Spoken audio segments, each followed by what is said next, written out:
Hey folks, here at OS Reviews. You're watching our video first look and a quick review of the ARCHEER A320. This is a wireless bamboo speaker that's been pretty popular recently, and I've always wanted to get a hands-on with it, and finally I get the chance, so this is pretty exciting for me.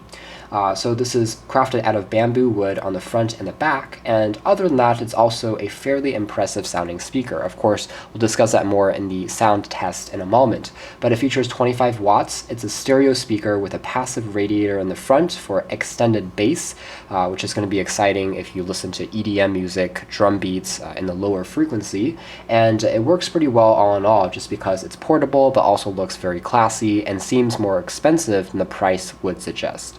This is the upgraded version of the popular A320 series, and it sells for $70 on Amazon, which again is very fair for something like this. It features manual controls for sound on the top and uses Bluetooth version 4.0 to connect to a phone, a laptop, a computer up to 10 feet or 33 meters, and it has a 5,200 milliamp hour capacity battery, which can be fully recharged in around 4 hours, and it will get you roughly 11 hours of audio playback, which is again very impressive for such a nice looking and a quite large speaker actually compared to just a smaller variant at around the same price point. Packaging here is very, very simple. There's not too much going on.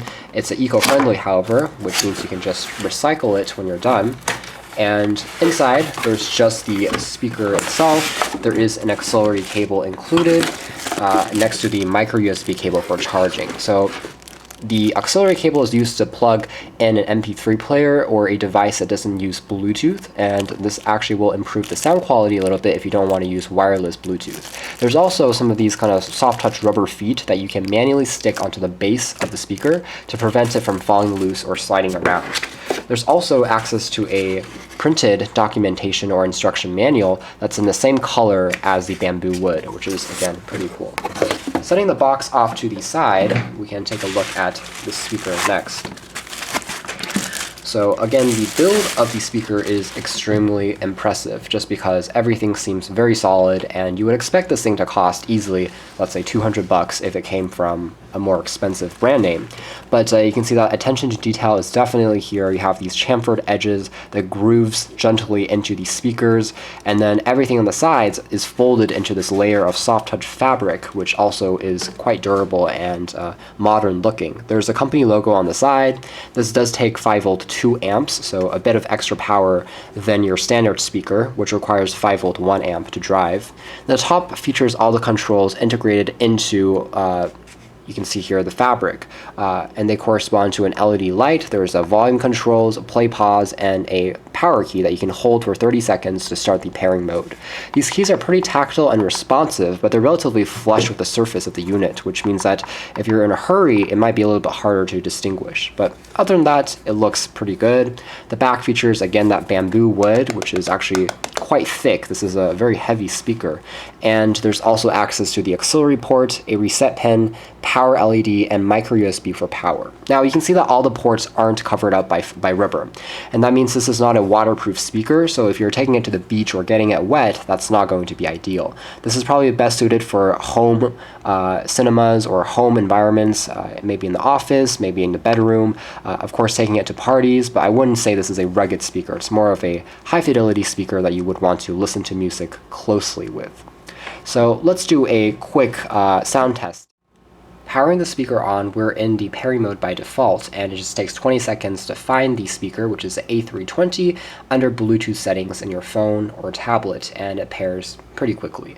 Connection range again is 10 meters or 33 feet, so if you're within a room or two close by to the speaker and you have your phone in the pocket, it plays back without too many problems. It has relatively low latency as well, which means if you're watching back a movie clip, there's little delay between what's happening on screen and the sound that's coming out from the speakers. Of course, if you're watching super fast-paced action films that require no latency at all, a wired speaker will still give you the best experience, and perhaps using the auxiliary 3.5mm port will slightly improve that. But for a Bluetooth speaker, it already works quite well.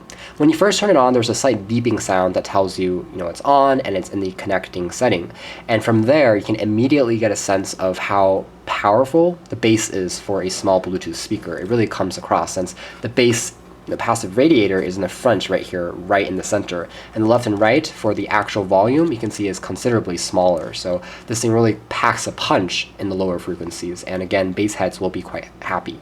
One thing I forgot to mention earlier is it comes with a carrying pouch as part of the extra value, but it's very generic. There's no company logo embedded onto it, but a nice little extra nonetheless, I suppose. In terms of size, here's this average 5-inch phone, so you get a better idea of what the overall dimensions are like, and then also on the top. So there's no NFC on here, so you can't tap to pair, but other than that, this is really meant for, again, bass heads, really meant for the music quality first, rather than being the most fully featured, let's say, smart speaker. So let's play back a sound clip.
Alright, so let's pause the music there. So from that quick sample, hopefully the main takeaway is that, again, the bass is super prominent. It almost covers up the regular music playback in a sense, since the entire kind of surface here is vibrating from the bass, since it's so powerful.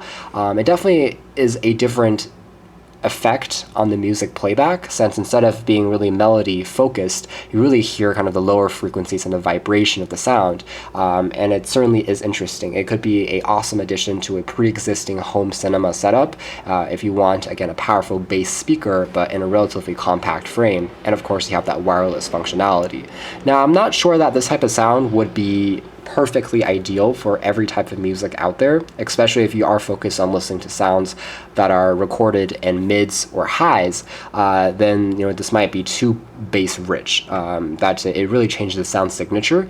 But if you are listening to EDM music, if you're a fan of bass in the first place, if you're gaming or watching movies, this is an awesome experience that is hardly rivaled at this price point with any other Bluetooth speakers that I've seen.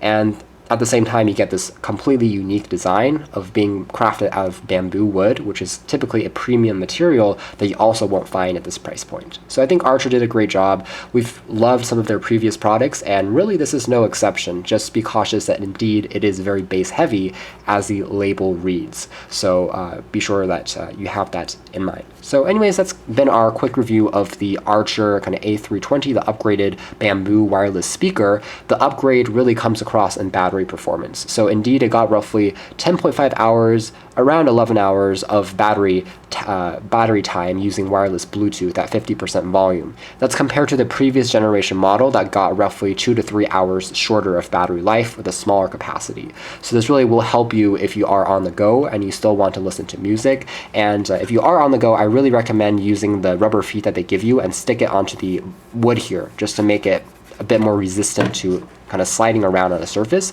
since the bass is so heavy that sometimes it will vibrate and literally slide off from surfaces if you have it at maximum volume. So that's something to keep in mind. Fills up spaces without any problems at all. So anyways, guys, that's been our first look review. You can check out more details in our article coming out soon, but that's been our, again, video. Thanks for watching here at OS Review.